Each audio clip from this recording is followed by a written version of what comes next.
अबू सुफियान शाम से एक काफिला जिसमें 50,000 सोने के सिक्के और हर किस्म का माल मौजूद था लेकर मक्का जा रहा था। लेकिन दरमियान में एक बहुत बड़ा मसला था। मक्का पहुंचने के लिए उसे मदीने के पास से गुजरना लाजमी था और मदीना में मुसलमान इस काफिले को लूटने के लिए तैयार बैठे हुए थे। तो अबू सुफियान ने सोचा कि क्यों ना एक मिनट, मुसलमान काफिला लूट रहे थे, मुसलमान कैसा काफिला लूट सकते हैं, और वो भी रमजान के महीने में। असल में बदर के जंग से 1 साल पहले जब मुसलमान मक्का से हिजरत करके मदीना गए थे तो वो अपने साथ कुछ भी लेकर नहीं गए थे सिवाय उन कपड़ों की जो उन्होंने पहने हुए थे। मक्का वालों ने इनको गुस्सा दिलाने के लिए इनकी सारी चीजें, जमीनें, घर सब बेच दिए। और ये वो काफिला था जिसमें बहुत सारा सामान होता जो मक्का के मुसलमानों से लूटा गया था। तो मुसलमान लूट नहीं रहे थे बल्कि अपने से लूटे हुए सामान का बदला ले रहे थे। तो अबू सुफियान इस काफिले का हेड इस टेंशन में था कि अगर वो इस रास्ते से गया तो मुसलमान तो उसको छोड़ेंगे नहीं। तो उसने अपना रास्ता बदला और मक्का एक खत भिजवाया कि मक्का वाले फुल स्पीड इस काफिले की मदद के लिए पहुंचे। तो वो बंदा जैसे ही मक्का पहुंचा उसने काबा के पास जाकर अपने ऊंट के कान और नाक काट दिए और अपने कपड़े फाड़कर जोर जोर से मदद के लिए चीखने लगा। ये उस जमाने में उनका इमरजेंसी दिखाने का एक रिवाज था। मुसलमान फौज ऑलरेडी काफिले को रोकने के लिए निकल चुकी थी। अबू जेहल ने उस कासिद से पूछा कितने आदमी थे? उस कासिद ने कहा ऑलमोस्ट 313 लोग होंगे। अबू जेहल ने कहा हम 1000 लोग लेकर जाएंगे। फिर उससे पूछा कितने घोड़े हैं? तो उस बंदे ने कहा ऑलमोस्ट कोई 2 घोड़े होंगे। अबू जेहल ने कहा हम 100 घोड़े लेकर जाएंगे। फिर उसने पूछा मुसलमानों के फौज में ऊंट कितने हैं? उसने कहा कोई 70 के मंज होंगे। We'll bring 170. अबू सुफियान का काफिला मेन रोड को छोड़कर किसी और रास्ते से निकला और मुसलमानों के फौज से बचकर भाग गया। तो अब लड़ाई करने की कोई जरूरत नहीं थी क्योंकि काफिला तो बच गया। The caravan is safe, so there is no need to fight. Not fight. लेकिन अबू जेहल ने कहा कि अब अगर काफिला बच भी जाए हम इन मुसलमानों को नहीं छोड़ेंगे क्योंकि इनके एक एक बंदे को मारने के लिए हमारे पास 3 लोग मौजूद हैं। We finish them tomorrow. We fight.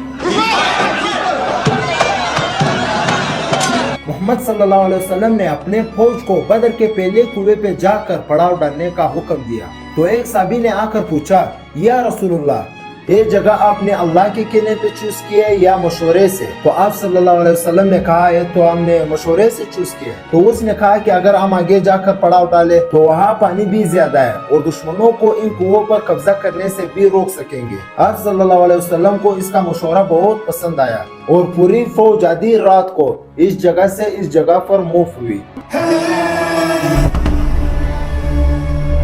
दूसरे दिन अबू जेहल की फौज जब सामने आई तो वो मुसलमानों से 3 गुना बड़ी थी।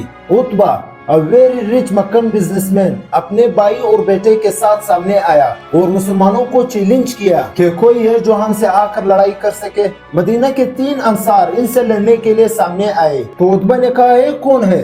हमें अपने भाइयों के सर काटने हैं जिन्होंने अपने बाप दादाओं के रिलीजन से बगावत की है। हजरत हमजा, हजरत उबैदा और हजरत अली रज़ी अल्लाह तआला अन्हु सामने आए और लड़ाई शुरू हुई। हजरत उबैदा जख्मी हुए लेकिन उतबा, उसका भाई और उसका बेटा तीनों मारे गए। उतबा का बेटा उज़ैफा जो कि मुसलमानों के फौज में था उसके सामने ही उसके बाप, भाई और चाचा को मार दिया गया लेकिन वो मुसलमानों के फौज में ही रहा।